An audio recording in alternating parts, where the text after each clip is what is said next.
A intensidade que diminuímos a luz é só para que nós possamos fechar os nossos olhos e nos recolhermos mentalmente, agradecendo a Deus por essa oportunidade. Ele que dizia, um ou mais estariam presente, ele também estaria. Então vamos acreditar na presença do nosso Pai Celestial e entregar nas mãos dos benfeitores presentes esse nosso pedido da noite. Pai querido, estamos nos apresentando as nossas necessidades, na certeza de que vós estará nos abençoando e nos assistindo. E assim, Senhor, nós ficaremos atentos aos ensinamentos da noite, para que possamos sair daqui melhor do que entramos. Estamos pedindo a permissão aos benfeitores da casa de Sebastião Martins, sobretudo de Deus, para iniciarmos as nossas atividades da noite, dando graças a Deus. Pronto, Cleitinho. Hoje o Cleito estará conosco falando sobre depressão e ansiedade. Todos estejam atentos, para que possamos aprender um pouco mais. Boa noite a todos, que a paz de Jesus esteja em nossos corações, né? É sempre um prazer a gente poder falar do Evangelho, né? Evangelho de Jesus, poder falar de temas tão relativos a nós, né? A nossa alma, né? Trouxemos hoje 2 temas que vamos tentar aqui em 30 minutos a gente colocar, né? Pelo menos uma introdução desse tema, e que ele vai continuar, né, nos nossos estudos em casa, nossos estudos no centro mesmo, em vários locais. Bom, vamos falar de ansiedade e depressão. Pela natureza do meu trabalho, eu gosto muito de dados. E tem alguns dados que eles são muito relevantes quando a gente fala desse tema ansiedade e desse tema depressão. Segundo dados da Organização Mundial de Saúde, e várias outras organizações, nós temos 300 milhões da população mundial de depressivos, 33% da população mundial de ansiosos. O Brasil tem um recorde negativo, né, de ser o primeiro país do mundo em depressão. Temos aí praticamente 18 milhões, 9,3% da população. Sendo que nós temos dentro do nosso país 19 psicólogos para atender uma população de cada 100 mil habitantes. Então, ou seja, vivemos uma crise, né? Esses números, ainda temos as subnotificações, aquelas pessoas que não chegam, né, nos postos de saúde, não chegam nos hospitais. Então esses números podem ser muito, muito, muito maiores, né? Porque quantas e quantas pessoas não procuram, por preconceito, por desconhecimento, por qualquer coisa, não procura uma instituição de saúde para tratar de algo que ele tem, principalmente nos interiores da vida, né? Que a gente vê alguma coisa ali, um transtorno da mente ali, que a gente fala que é besteira, né? Que é bobeira, que aquilo vai curar com o tempo. Então esses números podem ser muito, muito maiores. E segundo os especialistas, as mulheres carregam, né, infelizmente, a carga de serem as maiores prejudicadas nisso, porque elas têm a carga emocional maior, né, de cuidar do lar, cuidar da casa, às vezes numa dupla jornada, numa tripla jornada. Então as mulheres são muito mais afetadas pela ansiedade e pela depressão.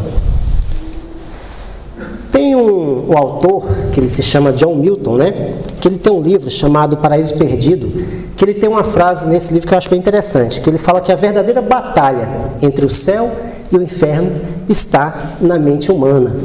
E quando eu li esse livro, John Milton, né, eu lembrei de uma capa de um livro, que é do Céu e Inferno, é uma capa um pouco mais antiga, né? As capas agora estão um pouco mais estilosas, mas essa capa reflete muito essa frase, que a gente vê ali uma mente, né? E entre ela você vê o céu, e metade dela você vê o inferno. E a gente para e pensa, né? Ou seja, não são locais físicos, mas as verdadeiras batalhas entre céu e inferno são travadas na nossa mente. Se eu faço o bem, se eu estou no caminho do bem, eu estou no céu. Se eu começo a fazer o mal, as coisas erradas, eu estou no inferno.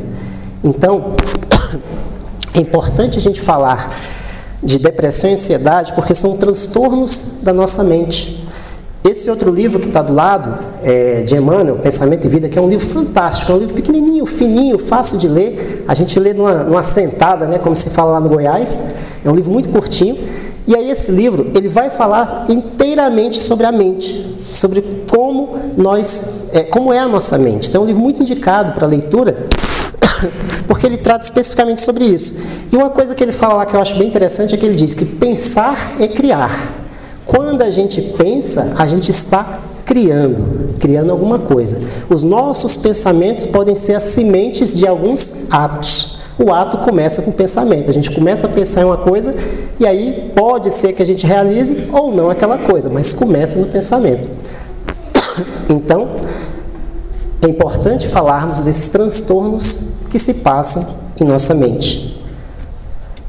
Mas se a gente parar e pensar assim, quais são os sintomas, né, que levam a uma depressão ou sintomas que levam à ansiedade? A depressão e a ansiedade têm algumas características diferentes e algumas elas se assemelham. A depressão a gente vai ver alguns sintomas como frustração, inutilidade, irritabilidade, perda de interesse em atividades normais, pensamento de morte e suicídio, cansaço, perturbação do sono e apetite. Na ansiedade, a gente já vai ver o quê? Uma sensação de perigo, né? A gente fica com aquela sensação de que algo vai acontecer, então a gente fica meio com sensação de perigo. Ou pânico, né? Crise de pânico que a gente começa a ter e aí dá uma palpitação no coração, a gente fica agitado com aquilo. Quem é professor sabe muito bem que isso acontece em sala de aula, né? Infelizmente, às vezes a gente fica meio atônito ali com a situação que acontece.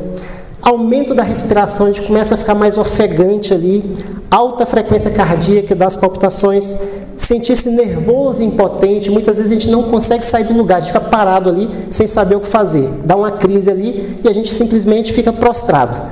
E aí tem que vir alguém ajudar a gente, falar, poxa, vamos te ajudar. Tem alguns sintomas que são referentes aos dois. Por exemplo, preocupações excessivas, né? Inquietações, dificuldade para se concentrar, pensar e tomar decisões, perturbação do sono e apetite. Os médicos vão dizer que não é porque a gente sentiu isso uma vez ou outra que a gente está com ansiedade, que a gente está com depressão, mas isso tem que ser recorrente, tem que ser uma coisa que é contínua. Não uma coisa que sentir-se cansado a gente sente várias vezes ao dia, né? Ou várias vezes na semana. Esses outros sentimentos de inutilidade ou de não estar fazendo a coisa correta, muitas vezes a gente sente isso aí. Mas eles falam que isso tem que ser contínuo. Você tem que sentir isso durante muito tempo. E aí você sentindo isso durante muito tempo é um sinal de que alguma coisa no nosso corpo não está bem. Então a gente precisa de ajuda. Então se a gente sente essas coisas de uma forma muito contínua, a gente tem que parar e pensar, mas peraí, será que não tem alguma coisa errada de eu não ter sono? Será que não tem alguma coisa errada de eu estar cansado o tempo inteiro? Será que não tem alguma coisa errada desses pensamentos negativos que vêm o tempo todo na minha mente? Então aí eu preciso de ajuda. Preciso procurar alguém que possa me auxiliar em relação àquilo que eu estou sentindo. Mas quais são os fatores que podem desencadear então ansiedade ou a depressão? A gente tem os fatores hereditários, as predisposições orgânicas. Muitas vezes você vê numa família que tem aquele histórico familiar de todos terem uma determinada doença, uma predisposição orgânica. Eu sei que às vezes para quem está atrás talvez não esteja tão claro, né? Assim, a letra, né? Eu tentei colocar o máximo possível de tamanho. Dá para ler? Então tá bom. Coloquei um Arial 70 aí. Fatores internos, né? Ou seja, a nossa psique, a nossa mente. A gente vai ver em Mateus que ele diz o seguinte, capítulo 26, versículo 41. Vigiai e orai para que não entreis em tentação. Ou seja, Jesus já nos alertava dos nossos pensamentos, como eles são importantes e como eles têm uma força criadora. Então nós temos que vigiar o tempo inteiro os nossos pensamentos, porque pensando negativamente uma coisa durante muito tempo, eu posso executar aquela coisa. Então eu tenho que estar vigilante àquilo que eu penso. E tenho que estar orando. A ferramenta que Jesus nos falou para que a gente esteja concentrado, né, concentro em nós mesmos e pensando na espiritualidade, pensando em Deus, é a oração. Então, ferramenta excelente para quando a gente estiver em dúvidas, quando a gente estiver nervoso, quando a gente estiver chateado, quando a gente quiser dizer aquele palavrão, é orar, é rezar. Orar e vigiar. E aí, a gente tem os fatores externos também. Não é só internamente que pode me levar a uma depressão ou ansiedade, mas existem os fatores externos que acontecem. Quantas e quantas coisas acontecem à nossa volta que podem afetar o nosso interno. Uma fechada no trânsito, por exemplo, muitas vezes a gente perde estribeira. Alguém que fala alguma coisa atravessada, você vai num ambiente que você precisa de alguma coisa, a pessoa te trata mal. Então, coisas externas nos afetam internamente e podem levar a transtornos de ansiedade. Imaginemos, por exemplo, a grande situação que nós tivemos de calamidade e tragédia no Rio Grande do Sul. As pessoas perdendo ali a sua casa, né? As suas memórias ali, né? Fotografias, móveis, tudo, né? Imagina o pós-traumático que aquelas pessoas vão ficar, muitas delas, né? Então, ou seja, o pós-traumático aí, uma situação externa aconteceu, mas que leva a uma situação interna, né? Então, são coisas que podem desencadear uma ansiedade ou uma depressão. A gente tem a distimia. O que é a distimia? É aquele mau humor crônico. Aquelas pessoas que a gente muitas vezes conhece que ela está de mau humor o tempo inteiro, ela não consegue dar um sorriso. Ela está o tempo todo chateada ou reclamando da vida. Igual aquela hiena que falava assim, ó céus, ó vida. Não sei se vocês lembram desse desenho, né? É um desenho um pouquinho mais antigo. Mas ficar de mau humor constantemente o tempo inteiro, ou reclamando o tempo inteiro, isso pode nos desencadear uma depressão. Isso pode nos desencadear uma ansiedade. Então é perigoso. Se eu estou o tempo todo assim, eu tenho que me alertar e falar, peraí, por que eu estou assim o tempo inteiro? Não é normal. Ficar de vez em quando é normal, agora o tempo inteiro não é normal. A negação, ou seja, o sentimento de negação pode me levar a isso. E nós homens, infelizmente, somos assim.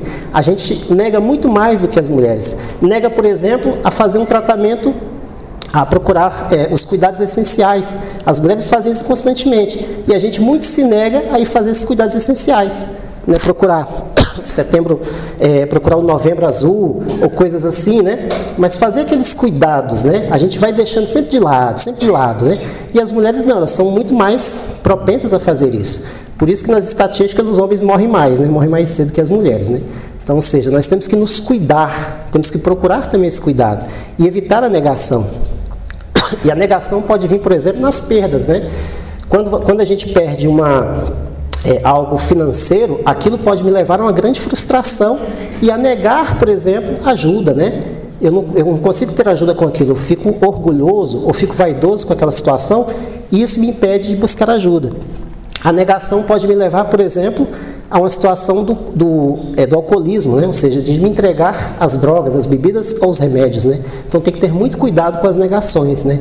Ou seja, acreditar na vida, que a vida é plena e que de que tudo tem uma razão de ser. Então muitas vezes aquela perda financeira que eu tive, aquilo é um aprendizado para mim, para que eu possa evoluir, para que eu possa crescer com aquilo, né? E a gente tem várias e várias histórias de pessoas que perderam tudo, né, financeiramente e conseguiram recuperar, né? Então muitas vezes essas oscilações financeiras servem para o nosso aprendizado, né?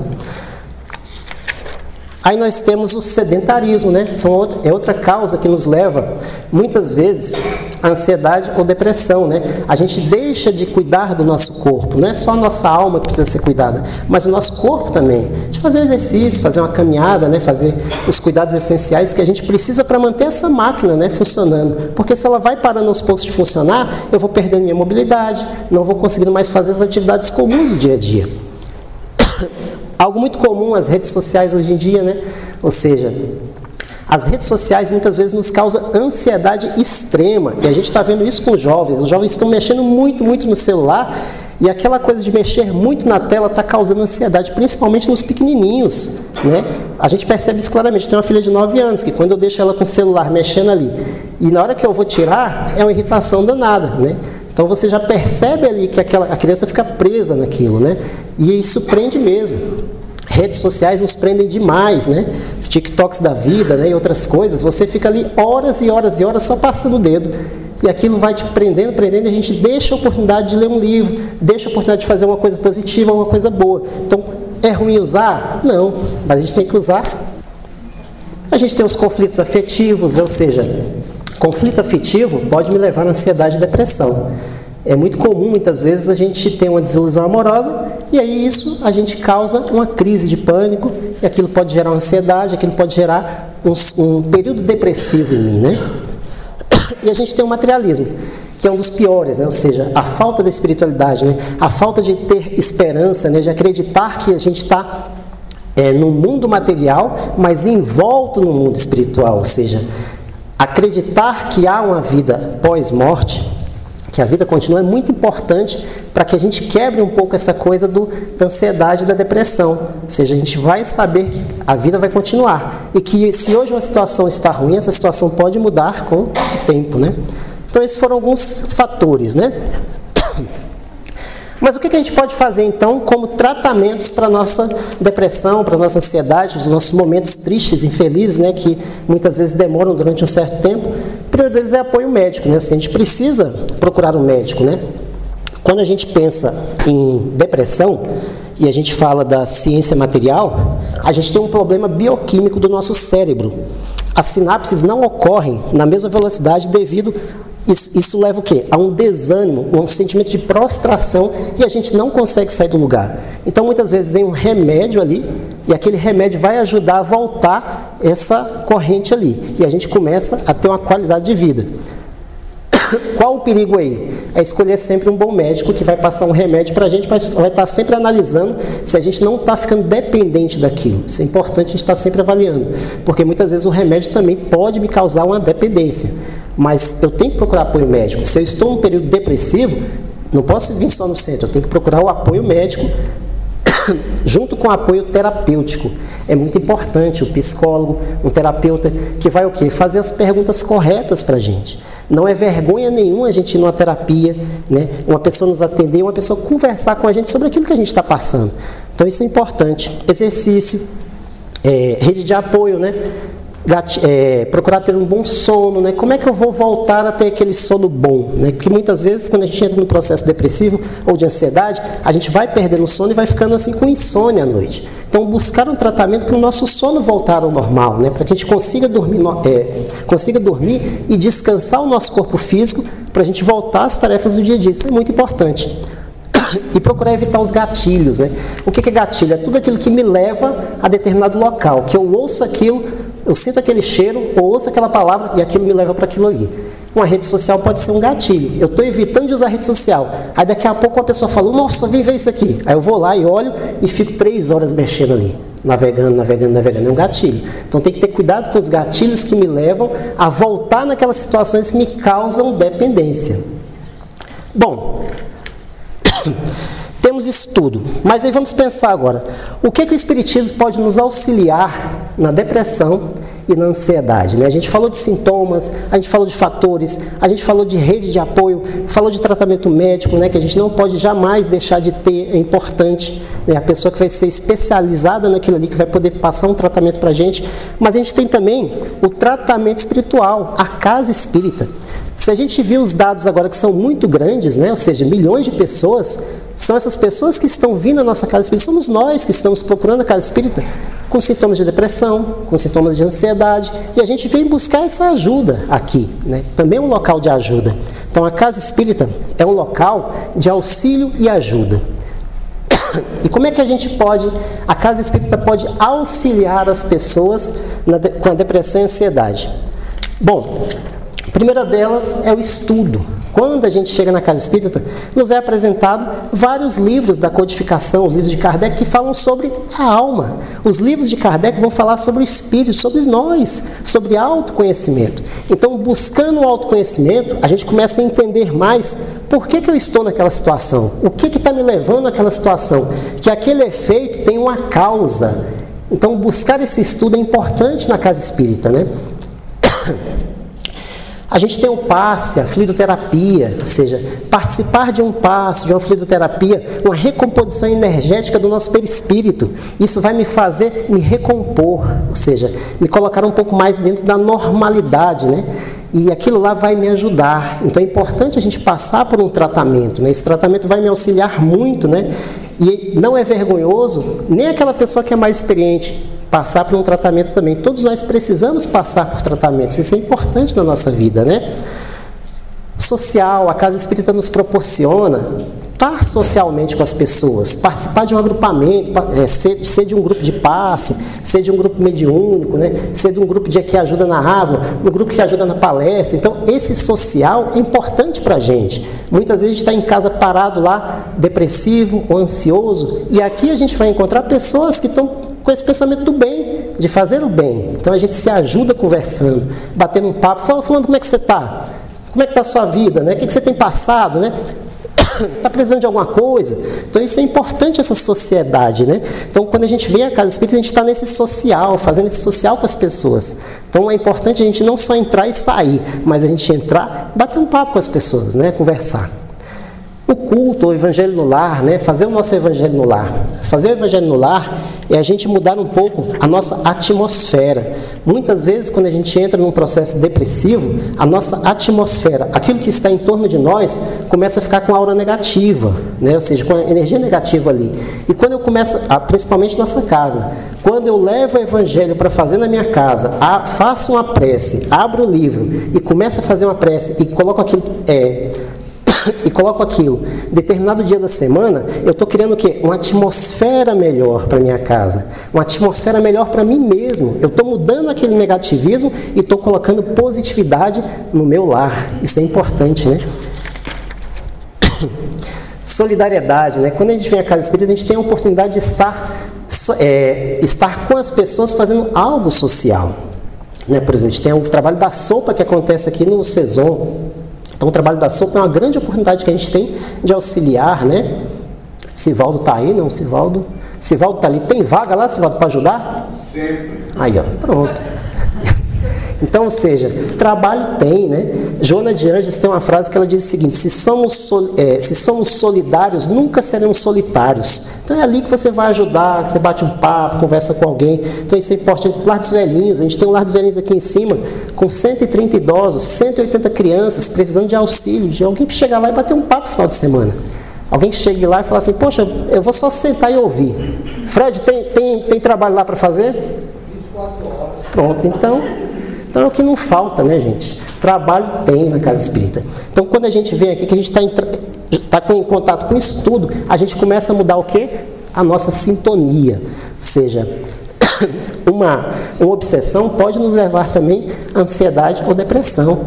Então, a gente tem que mudar essa sintonia negativa, porque a obsessão, ela vai de uma sintonia. Eu começo a sintonizar pensamentos negativos com outras pessoas com o mesmo pensamento negativo. E aí eu formo uma onda, né? Uma onda de energia ali, e aquilo vai o tempo todo batendo na minha cabeça. Olha, fala mal dele. Olha, faz isso errado. Olha, você não é nada, você não é ninguém. Olha, você não presta. E vem aqueles pensamentos negativos. Então, quando eu começo a fazer o bem, eu começo a mudar essa sintonia e falo: eu posso, eu quero, eu vou melhorar. Eu sou um espírito imortal, filho de Deus. Ou seja, esse planeta foi criado para mim. E a gente começa a mudar essa onda de negativismo e começa a colocar uma positividade, e a gente vai tirando a ferrugem do materialismo de nós. A gente vai tirando esse limo, né, que muitas vezes resseca o nosso coração, né, de amargura, esse limo que muitas vezes resseca o nosso coração de desamor, e a gente vai colocando um fluido, um arrefecimento ali. Estou falando muito da área do Fred, né? Ou seja, de motores, né? Ou seja, a gente vai colocando um óleo ali, um arrefecimento de amor. Isso vai o quê? Lubrificando a nossa vida, deixando a nossa vida um pouco mais fluida, né? Então isso é importante para a gente fazer isso tudo: estudos, o passe, o social, o culto, a solidariedade, e melhorar essa sintonia, porque melhorando essa sintonia a gente vai mudando a nossa vida, né? Joana de Ângeles tem uma série de livros sobre psicologia muito interessante. Então, assim, quando a gente começa a ler essa série psicológica de Joana de Ângeles, a gente vai vendo o quê? Ela vai falar de nós, ou seja, ela vai falar lá de transtorno de ansiedade, ela vai falar de depressão, ela vai falar de TDAH, vai falar de várias coisas lá, coisas que nós precisamos entender e saber. E é importante também, todos nós que estamos aqui, ou trabalhadores da Casa Espírita, ou frequentadores da Casa Espírita, o frequentador um dia será o trabalhador, né? E por mais que a gente seja só o frequentador, é também um trabalho, porque Joana de Ângeles também fala que toda ocupação útil é trabalho, então a gente está trabalhando também. Então, ou seja, estudar esses temas é importante para a gente poder auxiliar as pessoas, porque aquele que se encontra com depressão ou com ansiedade, não é só ele, é todo mundo em volta dele que sente junto com ele. Então, precisamos estudar esses temas, são temas da atualidade, temas que sempre tiveram na humanidade. Hoje está mais em voga porque a gente tem muito mais comunicação, mas precisamos, como trabalhadores, entender mais sobre ansiedade, entender mais sobre depressão, porque a depressão é um excesso de passado, é uma culpa do passado, algo que deveria ter feito ou fez. E a gente fica com esse pensamento lá atrás. Jonas Jansen também vai falar sobre isso, né, nos seus livros, que muitas vezes a depressão é essa coisa do passado, que a gente não conseguiu ainda lidar bem com isso, a gente reencarna, mas ainda carrega isso com a gente. E aí muitas vezes isso desencadeia ansiedade ou excesso de futuro. A gente quer estar sempre lá na frente, fazendo lá na frente e esquece do presente. E o ideal é que a gente esteja presente, ou seja, no fluxo normal, que é o presente. Por isso que o nome se chama presente, porque é um presente para a gente estar aqui hoje. É um presente para a gente estar vivo, né? Estar reencarnado nesse mundo é um grande presente. Então, que a gente não esteja só sintonizado no passado, ou que a gente não esteja só preso lá no futuro, mas que a gente comece a fazer as coisas no presente. E aí, para a gente finalizar, nós temos uma frase de Mateus, que está anotada no Evangelho. Frase de Mateus não, né? Que Mateus anotou de Jesus, né? Que está no capítulo 6, versículo 25, de 33 a 34, que ele diz o seguinte: não andeis preocupados pela vossa vida, quanto ao que haveis de comer ou beber, nem pelo vosso corpo, quanto ao que haveis de vestir. Não é a vida mais que o alimento, e o corpo mais do que as vestes? Tem um textinho a mais que eu não coloquei para não ficar muito grande, mas ele diz o seguinte: buscai em primeiro lugar o reino de Deus e a sua justiça, e todas essas coisas vos serão acrescentadas. Ou seja, não se preocupe, não fique ansioso. Vamos trocar a palavra preocupação por ansiedade.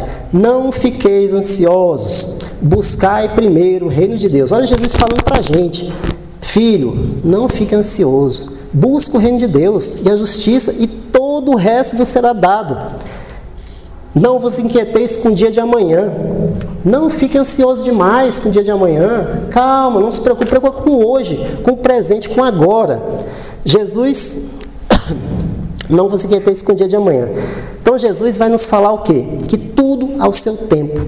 Tudo tem que ser ao seu tempo. Então, se nós estamos agora, temos que nos concentrar no presente, buscando estar com essas pessoas que são nosso núcleo familiar, seja nossa família, seja nossa escola, seja o nosso trabalho. Não é por acaso que a gente está com essas pessoas. Tem um motivo da gente estar naquela família, tem um motivo da gente estar naquele trabalho, tem um motivo da gente estar aqui nesse centro hoje. Jesus quer reunidos todos aqueles que estávamos no passado e quer todos juntos agora, para que a gente possa mudar o nosso presente, para que a gente possa mudar o nosso futuro. Mas para isso precisamos o quê? Tratar as nossas ansiedades, tratar as nossas depressões, não ter vergonha de pedir ajuda e nem ajudar, e também procurar ajudar aquelas pessoas que precisam de ajuda. Então é importante que a gente procure trabalhar os transtornos da mente para que a gente possa ter uma vida melhor. E assim é que a gente encerra dizendo do fundo do coração, né, graças a Deus, graças a Jesus, e que a gente possa continuar esses nossos estudos. Hoje é só para a gente poder dar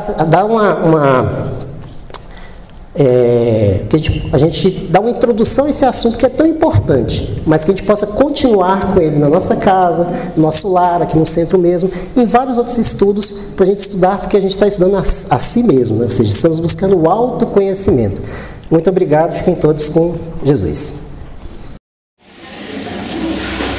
Queridos irmãos, vamos terminar nossas mentes para esse momento tão especial, porque nesse momento Jesus nos abraça com a sua luz e com o seu amor. E é necessário que nós abrimos os nossos corações para receber essa bênção que viemos buscar nessa noite. Permita, Senhor Jesus, que todos nós possamos estar receptivos com esse abraço, com esse acalento que vós está nos concedendo. Permita, Senhor, que também levemos para casa essas bênçãos para os nossos familiares, os irmãos que não puderem estar aqui conosco. Que também se estenda aos hospitais, aos que sofrem no mundo inteiro. Obrigado, Senhor, por esse momento. Obrigado aos benfeitores da Casa Sebastião Marques. E assim, Pai, voltaremos para casa com o nosso coração cheio de paz e alegria. Graças a Deus.